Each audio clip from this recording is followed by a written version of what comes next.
पहले तो ये जान लो, आप लोगों का सब्जेक्ट में इंग्लिश लैंग्वेज नहीं है, इंग्लिश लिटरेचर है, ठीक है। लेकिन लिटरेचर पर जानने से पहले आपको इंग्लिश बोलना भी आना चाहिए और समझना भी आना चाहिए, क्योंकि लिटरेचर का मतलब क्या, कुछ लिखा हुआ है उसको रीड करके समझ लोगे हो गया। तो अगर हमको पढ़ना आ गया और लिखना आ गया, इसका मतलब जान जाएंगे हम, ठीक है। क्योंकि आंसर्स आप कैसे दोगे, आपने कोई एक लिटरेचर का कोई भी चैप्टर पढ़ा, अब उसके बाद बेस पे आपसे क्वेश्चन पूछे जाएंगे, तो अगर आपको अपने से बना के आता है लिखना इंग्लिश तो बना लोगे, नहीं तो फिर रटना पड़ेगा और रटना पॉसिबल है, ठीक है। तो हम लोग दो चीजों पे काम करेंगे, एक है इंग्लिश ग्रामर पे और स्पीकिंग भी करेंगे, ठीक है। इंग्लिश ग्रामर और स्पीकिंग, और उसी के बेस पे जब आप लोग की ये इंप्रूव हो जाएगी स्पीकिंग और ग्रामर, उसके बेस पे आप लिटरेचर अपने से पढ़ पाओगे, ठीक है। मैं तो पढ़ाऊंगा ही, लेकिन उसको बहुत अच्छे तरीके से आप समझ पाओगे कि जो भी मैं पढ़ा रहा हूँ, ठीक है। उसके पहले हम लोग बेस तैयार करते हैं अपना, क्या है, इंग्लिश ग्रामर। जैसे कोई भी घर बनता है या कोई भी बड़ी चीज बनती है, उसमें पिलर्स बने होते हैं ना, तो ग्रामेटिकल पार्ट जो होता है वो इंग्लिश का पिलर होता है, ठीक है। और एक और चीज आती है वर्ड मीनिंग्स, ठीक है। तो एक कॉपी हमेशा इंग्लिश की क्लास में रखो, जो भी वर्ड मीनिंग नई आपको इंटरेक्ट हो उस यहाँ लिखा गया है, या कोई वर्ड सेंटेंस में बोलता हूँ उसमें, या बुक रीडिंग कर रहे हैं जैसे मैं बुक रीडिंग इस पे भी करवाऊंगा, तो उसमें जो वर्ड मीनिंग्स आएंगे उसको आप कॉपी में लिखते जाओगे, और हर जाके एक बार जो रिवाइज करना है। वर्ड मीनिंग्स कभी रटने की जरूरत नहीं पड़नी चाहिए। वर्ड मीनिंग्स ऐसा हो जाता है कि जैसे आप लोग रोज कॉलेज आते हो तो आप लोगों को रास्ता पता है, अब आपको आने में दिक्कत होती है, पहले दिन आए होंगे हो सकता है दिक्कत हुई हो, तो बस वर्ड मीनिंग्स भी ऐसे ही होती है कि रोज देखते जाओ, रोज देखते जाओ, रोज दिखती जाएंगी, तो आपके दिमाग को याद होगी, आपको याद करने की जरूरत नहीं। जब भी आप बोलोगे या कहीं भी यूज करोगे या वो सेंटेंस दिखेगा आपको, तो अपने आप मेमोराइज हो जाएगा, अपने आप आपको दिख जाएगी, ठीक है। तो सबसे पहले ग्रामर में आते हैं। ग्रामर में ज्यादा है तो बहुत सी चीजें, लेकिन सब कुछ तैयार हम लोग नहीं करेंगे। मैं बता देता हूँ मैं ग्रामर में क्या क्या पढ़ा हूँ। अभी टेंस में ऑलरेडी पढ़ा ही रहा हूँ। सर कलर चेंज करके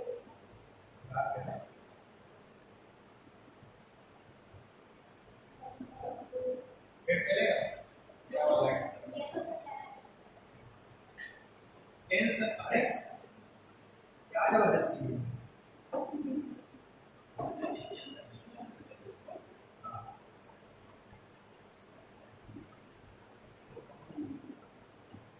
tense, voice, active voice, passive voice, और इसके साथ में पार्ट्स ऑफ स्पीच।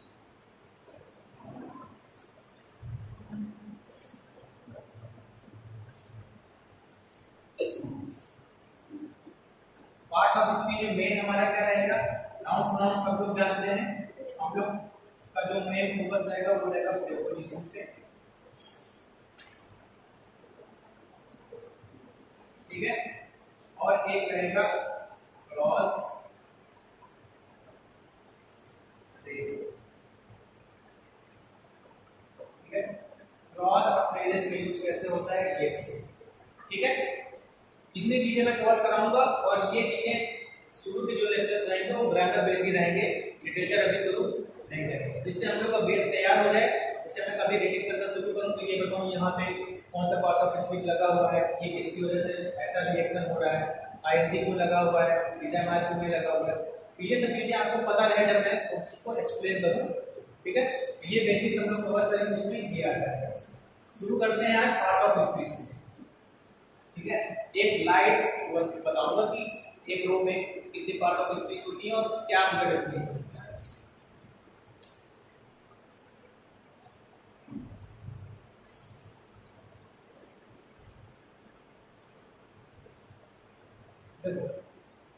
इंग्लिश एक लैंग्वेज है, सब लोग जानते हैं।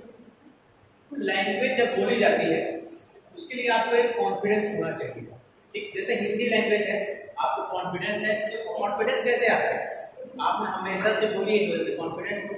तो इंग्लिश को भी वैसे बनाया जाए कि हम कॉन्फिडेंटली बोल सकें। बहुत से लोग होते हैं जो जानते हैं, लिख भी लेते हैं, उनको कुछ दिखाओगे तो समझ भी जाएंगे, लेकिन बोल नहीं पाते। क्यों?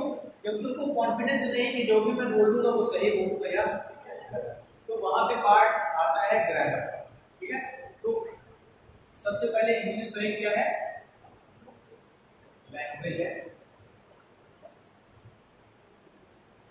लैंग्वेज में आता है वर्ड्स।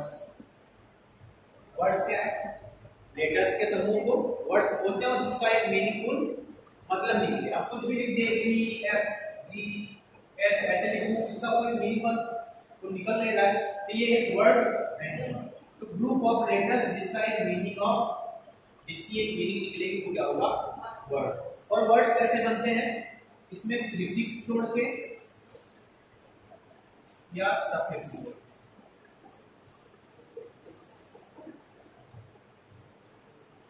प्रीफिक्स सफिक्स क्या होता है,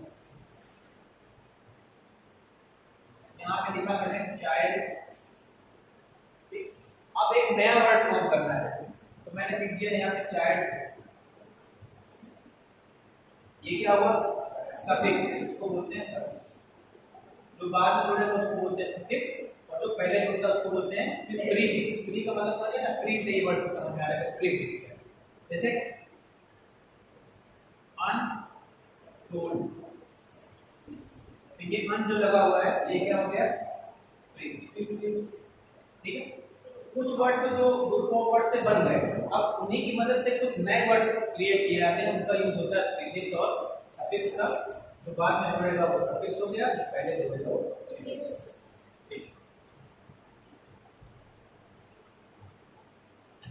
लिख सकते हैं। अच्छा लिख लो। सर इसमें छोटा करके ऊपर करते हैं। एक राइट आंसर।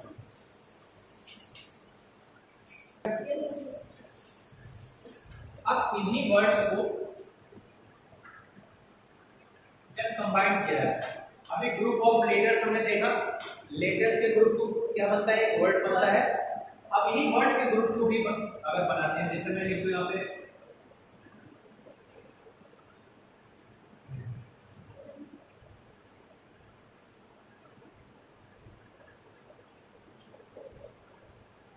Running train. ठीक, रनिंग ट्रेन मतलब चलती हुई ट्रेन या दौड़ती हुई ट्रेन। अब एक वर्ड ये है, एक वर्ड ये है, ठीक है। इन दोनों वर्ड्स को मिला के जब कुछ बनता है उसको बोलते हैं फ्रेज। क्या बोलते हैं, फ्रेज। ग्रुप ऑफ वर्ड्स जिसका खुद का कोई सब्जेक्ट और वर्ब नहीं होगी, इसमें कोई सब्जेक्ट और वर्ब नहीं है, रैंडमली लिखा हुआ है ये, ठीक है। लेकिन अभी मैं लिख दूं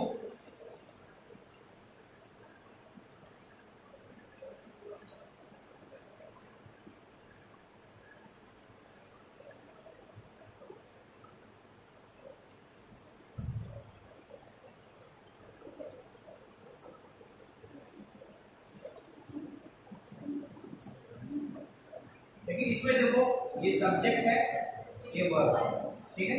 तो जिस भी ग्रुप ऑफ वर्ड्स का सब्जेक्ट और वर्ब होगा वो क्या बनेगा, डिफरेंस समझ में आया। फ्रेज होंगे, ग्रुप ऑफ वर्ड्स होंगे, लेकिन उनका कोई भी सब्जेक्ट और वर्ब नहीं होगा। मतलब कोई भी काम कर नहीं रहा होगा उसकी कोई वर्ब नहीं होगी, का फ्रेज होगा। अगर क्लॉज होगा तो क्लॉज का मतलब है उसकी खुद की एक सब्जेक्ट होगा और एक वर्ब।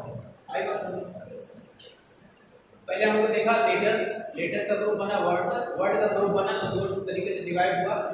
इसमें से अगर केवल वर्ड्स लिखा हुआ है उसका सब्जेक्ट वर्ब नहीं है तो फ्रेज, अगर सब्जेक्ट और वर्ब है तो क्लॉज। ठीक हो गया।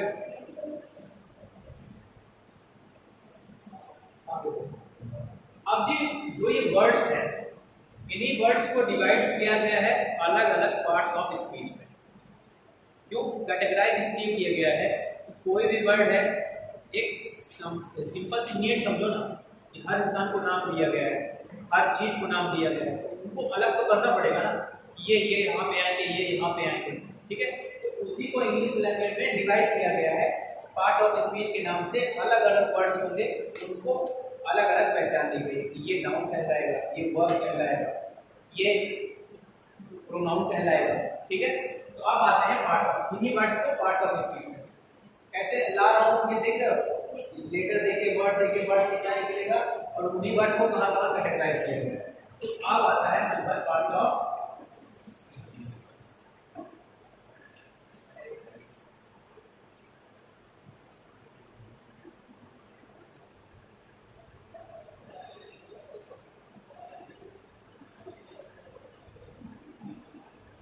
पहला आता है नाउन, ठीक है, इसको बोल सकते हो क्या, all naming words.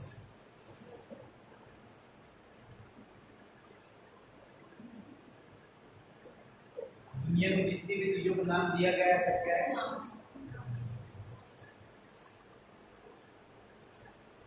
Pronoun.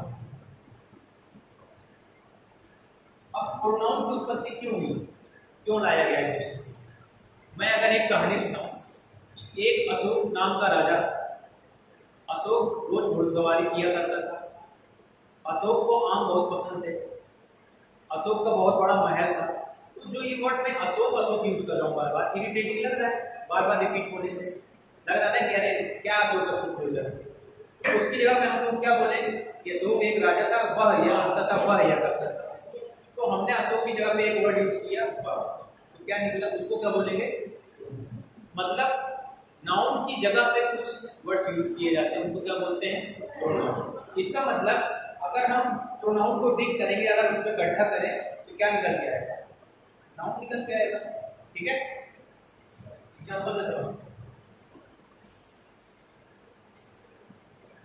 I am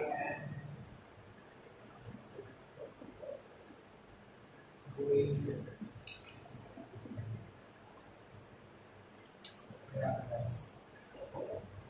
अब ये जो आई यूज किया गया है, अगर इसको डिक करेंगे मैं निकल जाऊंगा, मतलब अगर मैं अपनी बात कर रहा हूँ तो राहुल निकल जाएगा, ठीक है। तो प्रोनाउन की जगह पे, सॉरी नाउन की जगह पे यूज हुआ है ना, ये इतना समझ में आ गया। अभी केवल लाइट में बता रहा हूँ, ये सब बहुत डीप डीप है, लेकिन आपको इतना थोड़ा सा बताना चाहिए कि कौन से वर्ड का क्या यूज है।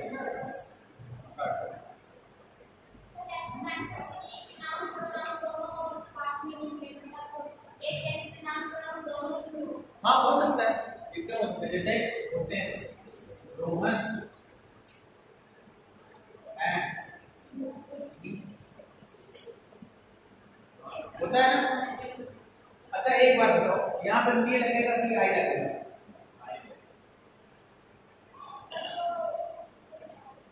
सर आई लगेगा, कितने लोग बोल रहे हैं आई लगेगा, आप मैं कंफ्यूज करूँ,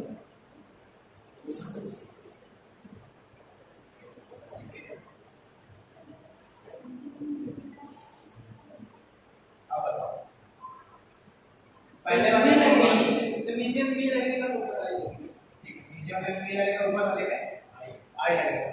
तो ये बता सकते हैं यहाँ पे नी क्यों लगा है, आई क्यों नहीं लगा है, तो हमारे आई लगा दिए, नहीं डायरेक्ट कुछ नहीं, मैं नॉर्मल सा लिख रहा हूँ, इसमें डीप जाना ही नहीं। मैं इतना पूछ रहा हूँ कि यहाँ पे मी लगेगा या आई लगेगा। एक मिनट, ये जो एंड होता है ये होता है कंजंक्शन। क्या होता है, कंजंक्शन। कंजंक्शन का मतलब रेलवे जंक्शन सुने हो, रेलवे जंक्शन का नाम रेलवे जंक्शन क्यों है, क्योंकि वो अलग अलग स्टेशनों को जोड़ता है, ठीक है, एक स्टेशन से दूसरे को जोड़ता है। तो कंजंक्शन का मतलब भी होता है जोड़ने का काम होता है, तो दो सेंटेंस या दो वर्ड्स को जोड़ता है। जोड़ने का मतलब है कि दोनों अलग अलग इंडिविजुअल है। तो रोहन और यहाँ पे ऑब्जेक्टिव केस नहीं लगेगा, सब्जेक्टिव केस लगेगा, ठीक है। लेकिन जो विद होता है ये होता है प्रीपोजिशन। क्या होता है, प्रीपोजिशन होता है ना, विद, टू, इन, ये सब क्या है, प्रीपोजिशन। और प्रीपोजिशन हमेशा अपने पास ऑब्जेक्ट लेता है। क्या लेता है, इस वजह से यहाँ पे ऑब्जेक्टिव केस लगेगा, मीन आती आई। बात समझ गए, प्रीपोजिशन हमेशा अपने पास ऑब्जेक्ट लेता है, इसलिए प्रीपोजिशन के बाद हमेशा आपको ऑब्जेक्टिव केस मिलेगा, सब्जेक्टिव केस नहीं।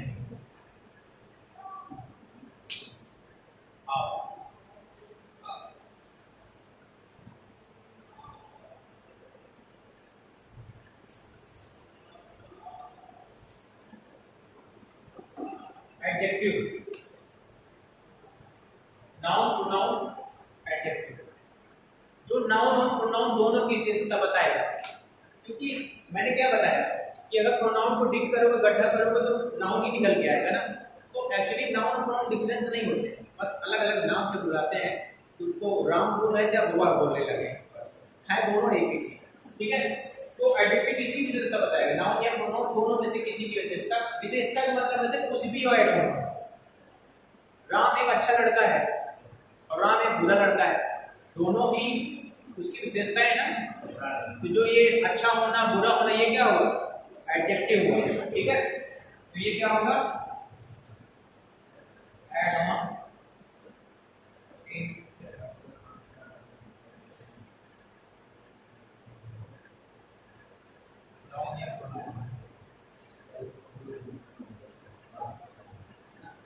अभी मैं पूछूं माई ब्रदर, इसमें ये माई क्या है? हाँ इसमें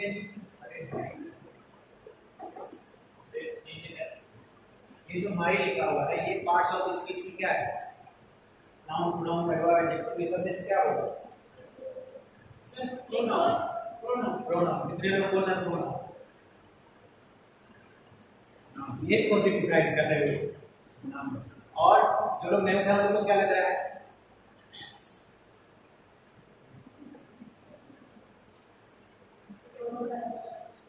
जो सर आप बोल देंगे हमको वही मेरा वही वाला है। ठीक, ये जो है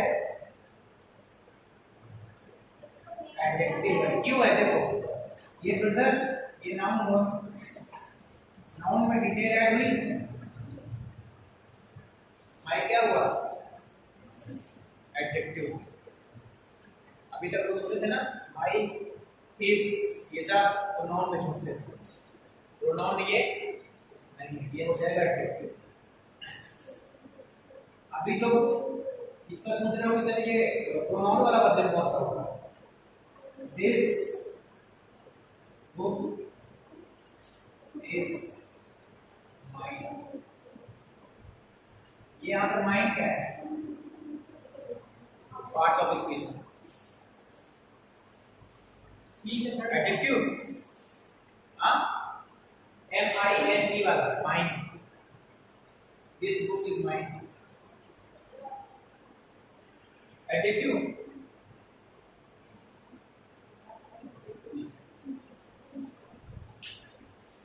देखो दो ही चीज में से तो होगा, या तो एडजेक्टिव होगा या तो प्रोनाउन होगा। वर्ब हो नहीं सकता, नाउन हो नहीं सकता, दो में से एक ही होगा ना, या तो एडवर्ब होगा प्रोनाउन। हाँ नाउन प्रोनाउन है। क्यों है? कहाँ एडजेक्टिव लगा है? दिस बुक अभी यहाँ लगा, उसका यहाँ से क्या लेना देना? देखो अभी ये जो माइन लिखा हुआ है इसको अगर हम लोग ब्रेक डाउन करें, मतलब अगर इसको इकट्ठा करें, ये है प्रोनाउन। ठीक, यहाँ पे आएगा माइन, माइन की जगह पे माई बुक लिख सकते हैं, इसको हटा के माइन लिखा गया। क्यों लिखा गया? अगर माई बुक लिखते तो यहाँ भी बुक लिखा है, यहाँ बुक लिखा है, रिपीट होता है। कोई भी लैंग्वेज ये चाहती है कि किसी भी चीज को बार बार रिपीट ना किया जाए। ये चीज इंग्लिश लैंग्वेज में होता है कि कोई चीज बार बार रिपीटिशन नहीं होनी चाहिए, इसीलिए उन्होंने प्रोनाउन बना दिया। तो यहाँ कैसे कर देंगे? ठीक है, तो अगर ये जो माइन लिखा हुआ है ये है प्रोनाउन, ठीक है, ये प्रोनाउन है, ये एडजेक्टिव है। ठीक है, अभी नहीं समझ में? हाँ, तो अगर मतलब ये लिखा नहीं रहेगा कि कहोगे सर बुक नहीं लिखा रहेगा, दिस बुक इज माइन, तो ये इसी बुक की बात हो रही है ना। यहाँ पे जिक्र हुआ रहेगा ऑलरेडी, तो यहाँ पे किसी की बात हो रही है वो यहाँ पे उसका नाउन फॉर्म में रहेगा। अभी देखो ये हुआ नाउन, ये माई क्या होगा? माई तो एडजेक्टिव ही होगा ना, यहाँ पे भी एडजेक्टिव ही है, लेकिन ये जो वर्ड यूज किया मैंने ना माई, ये होगा प्रोनाउन। ठीक है, तो अभी इतने समझ में आ रहा है कि नाउन की जगह पे जो वर्ड यूज किया जाता है उसको बोलते हैं प्रोनाउन। नाउन या प्रोनाउन में जो भी डिटेल ऐड करेगा उसको बोलेंगे एडजेक्टिव। ठीक, डिटेल ऐड करेगा मतलब कुछ भी एडिशनल बताएगा नाउन या प्रोनाउन के बारे में। यू नहीं होगा, योर होगा, हिज होगा, हर होगा, ठीक है, देयर होगा, ये सब क्या होंगे?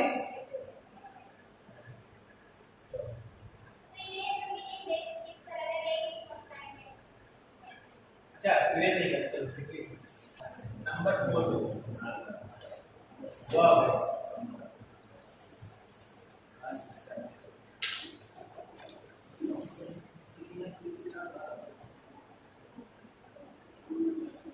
वर्ब क्या होती है?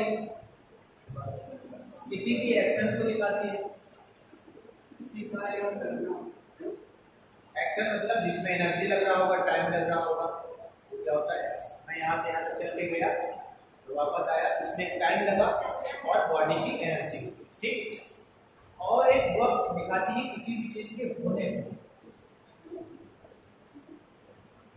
होने को दिखाती है। जैसे दिस इज ये इस क्या दिखा रहा है? पेन के होने को दिखा रहा है। यहाँ पे कोई एक्शन है नहीं, ठीक है। तो ये दो चीजें दिखा रहा है, किसी की चीज को होने को, और ये पोजीशन भी दिखाती है। पोजीशन मतलब अधिकार।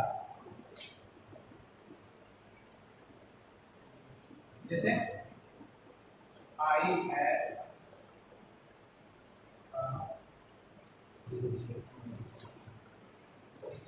तो ये है क्या दिखा रहा है कि मेरे पास एक बुक है, पोजीशन दिखा रहा है ना, अधिकार।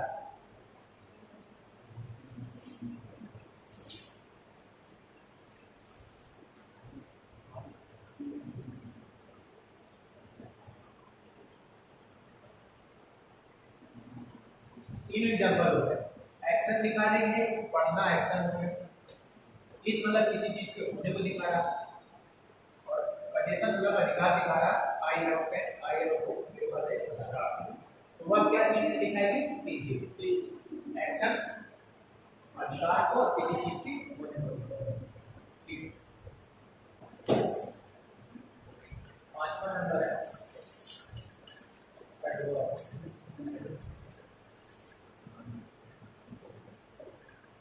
देखो, जैसे दिख ही रहा है कि ऐड वर्ब। अब जैसे नाउन या प्रोनाउन में डिटेल ऐड होती है, एडजेक्टिव हो सकता है, वर्ब में डिटेल ऐड होती है, तो लेकिन ये एडजेक्टिव में भी डिटेल ऐड कर सकता है, ठीक है। जैसे अभी देखते हैं वर्ब का, ही इज रनिंग फास्ट।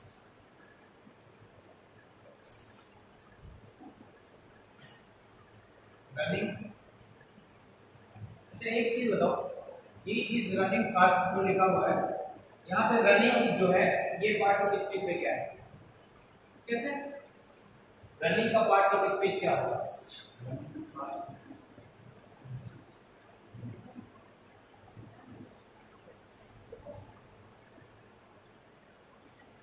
लोग कितने लोगों को वर्क कर रहा है? वर्क वर्क तो लग ही रहा होगा, लेकिन एक फॉर्म होती है जीरंड, सुने हो? ये जब वर्ब में आईएनजी फॉर्म लगती है और जब इसको यूज किया जाता है एज अ नाउन। अभी यहाँ की ये जो फॉर्म है ना, ये रनिंग बोल लो, या इसको और अच्छे समझाना चाहूँ तो आई एम स्टैंडिंग हियर, तो मैं यहाँ पे खड़ा हूँ, तो ये एक अवस्था को दिखा रहा है। किसको दिखा रहा है? अवस्था को दिखा रहा है, ना कि यहाँ पे कोई एक्शन हो रहा है, ठीक है। खंभा भी खड़ा ही रहता है, वैसे मैं भी खड़ा हूँ, इसमें कोई एनर्जी नहीं, बस खड़ा। तो ये अवस्था स्टेट को दिखाता है। ही इज स्लीपिंग, वो सो रहा है, तो वो भी एक अवस्था है ना। तो जब अवस्था को दिखाता है तो वो वहां पे एक्शन नहीं हो रहा है, वो केवल एक सिचुएशन को दिखा रहा है। वहां पे जीरंड फॉर्म में ये नाउन है, ठीक है। और नाउन में डिटेल ऐड है तो ये क्या होगा? एडजेक्टिव। लेकिन अगर इसके पहले ये लगा दूं मैं, he is running very fast, अब ये क्या हो गया? ये हो गया है, ठीक है। तो देखो ना, एडजेक्टिव में भी डिटेल ऐड हो रहा है तो एडवर्ब बता रहा है, हो रहा है।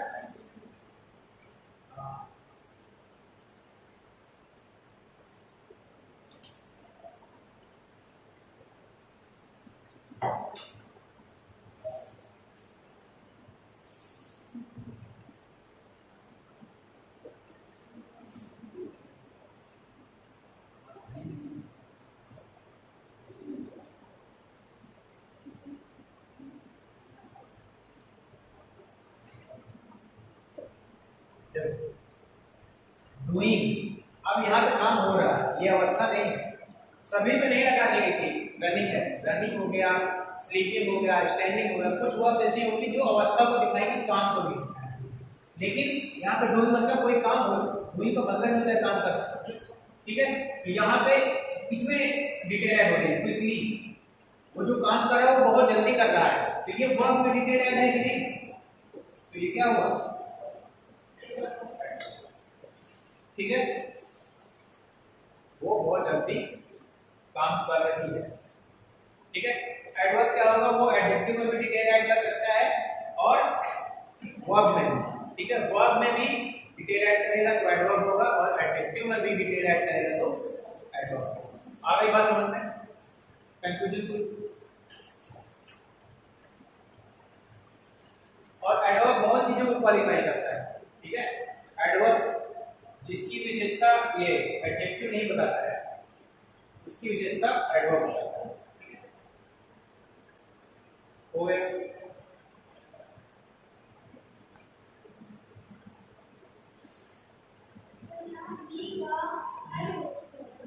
क्या हुआ?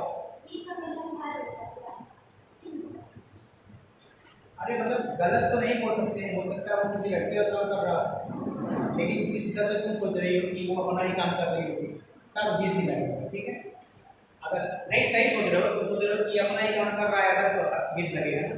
मान लो कि अपनी बहन का काम कर रहा हो, ये भी तो बोल सकते हैं कि वो अपनी बहन का काम कर रहा है, तो डन।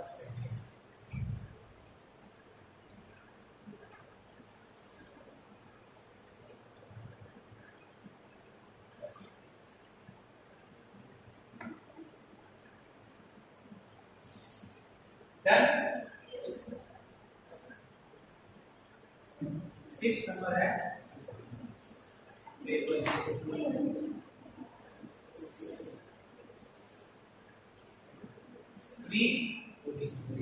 मतलब ये किसी न किसी चीज के पहले आता हो, ठीक है। प्री पेड मतलब आप जो रिचार्ज कराते हो पहले पे कर देते हो, फिर आप यूज करते हो ना महीने भर। तो जहाँ पे प्री वर्ड लिखा होगा इसका मतलब वहाँ पहले का सेंस है। तो प्री पोजीशन का मतलब किसी भी चीज के पहले की पोजीशन होगी, है वो चीज कौन सी है, नाउन या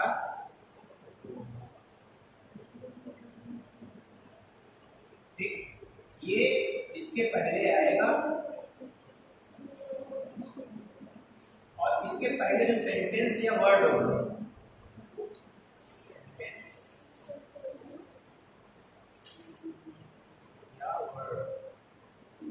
के साथ संबंध बताएगा, क्या बताएगा, रिलेशन। तो प्रीपोजिशन का काम क्या है, अपने आगे वाला वर्ड, जो आगे वाला वर्ड क्या होगा, नाउन या प्रोनाउन होगा, वो अपने पहले जो भी सेंटेंस में लिखा गया है या किसी वर्ड के साथ रिलेशन बताएगा, संबंध बताएगा, ठीक है। जैसे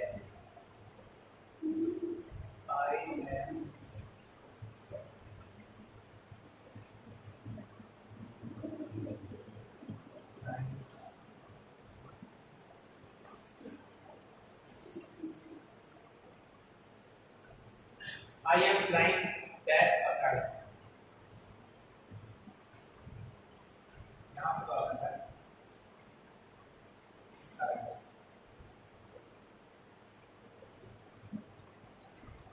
तो ये तो आर्टिकल है, ठीक।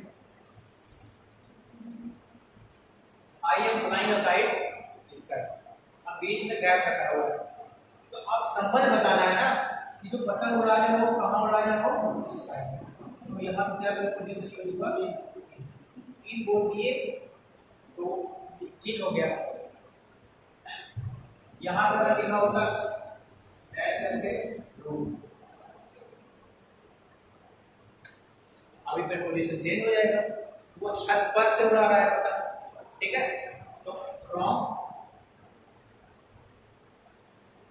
I am flying flight from room, ठीक है, छत पे से। तो यहाँ पर तो होगा संबंध बस स्थापित करेगा कि मैं यहाँ से वहां से, ये रिश्ता बनाने की कोशिश करेगा, जोड़ेगा नहीं, ठीक है।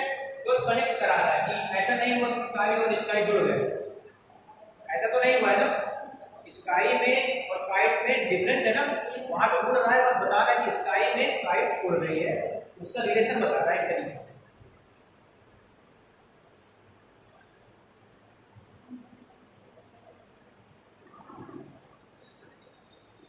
ये 6वां नंबर था सर और भी इसके पहले कौन सा 5वां था कि चौथा था?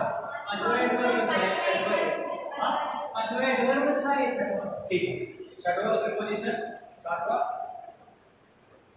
कंजंक्शन।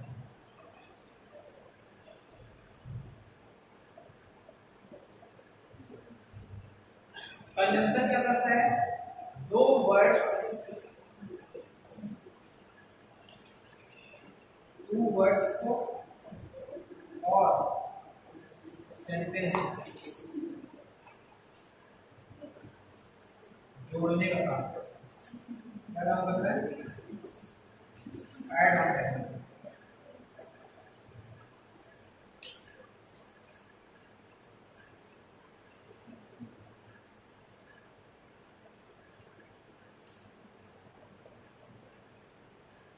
ऐड करेगा, जैसे एग्जांपल एंड, ठीक है, you and me are going there, तुम और मैं दोनों क्या किया? जोड़ दिया। ठीक, वर्ड भी है, वर्ड भी सेंटेंस को जोड़ने का काम करता है। जैसे I am providing this seats to you but don't forget to save them, मैं तुमको ये सीट प्रोवाइड करा दे रहा हूँ लेकिन इसको सुरक्षित रखने की जिम्मेदारी तुम्हारी है। तो जो बट से सेंटेंस जोड़ा गया, ये क्या किया? वो सेंटेंस को इसने वो भी कंजंक्शन है। प्रीपोजिशन क्या करता है? रिलेट करता है। कंजंक्शन क्या करता है? जोड़ता है। एक और होता है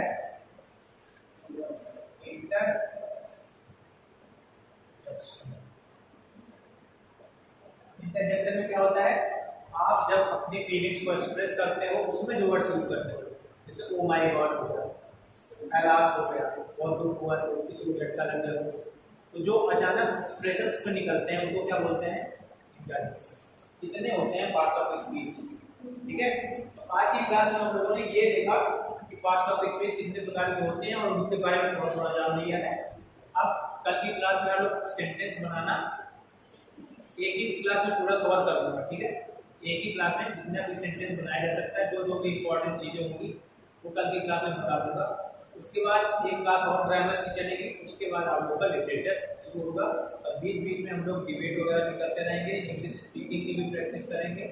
ठीक है, क्लास में ही करेंगे, दो डिवाइड कर देंगे ग्रुप, एक टॉपिक दे दिया जाएगा और आपस में ही डिस्कशन करेंगे। जो हिंदी में बोल पाता है हिंदी में बोले, जो इंग्लिश में, कोशिश की जाएगी ज़्यादातर कि इंग्लिश में बोला जा सके। ठीक है, तो हम लोग केवल इंग्लिश को एज अ सब्जेक्ट की तरह नहीं पढ़ेंगे, ये भी सोचेंगे कि हम लोग को बोलना भी है, क्योंकि ज़्यादा इम्पैक्ट वही चीज़ें डालेंगी फ्यूचर में आपके, यही काम आएगा ना कि आप अच्छा बोल पाते हो। तो ये कोई ना बोलेगा कि लिटरेचर पढ़ के दिखा दो, नहीं ना। तो प्रैक्टिकली चीज़ें ज़्यादा बेहतरीन तरीके से हो, उसके लिए हम लोग काम करें। ठीक है, बीच में लिटरेचर के भी क्लासेज तो रहा करेंगी और ज़्यादा लोग हम लोग का फोकस रहेगा वो इंग्लिश स्पीकिंग पर रहेगा, डिबेट वगैरह